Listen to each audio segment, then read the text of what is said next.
ফিলিস্তিন রাষ্ট্রকে স্বীকৃতি দিতে প্রস্তুত ইউরোপের 3 দেশ।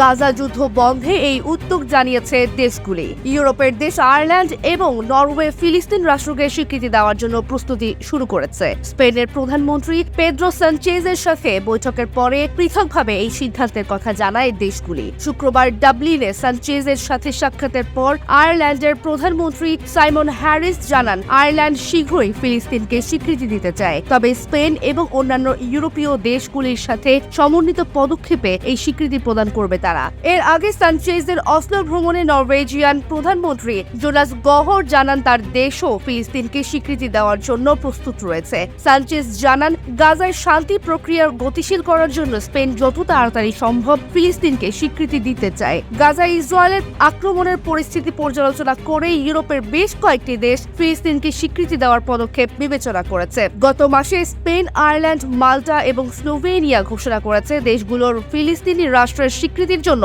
যৌথভাবে কাজ করবে। ইচ্ছুক দেশগুলি যখন পরিস্থিতি উপযুক্ত হবে তখন তাদের ঘোষণা দেবে এবং নতুন ফিলিস্তিন রাষ্ট্রকে জাতিসংঘের পূর্ণ সদস্য হওয়ার সমর্থন করবে বলে জানিয়েছেন সানচেজ।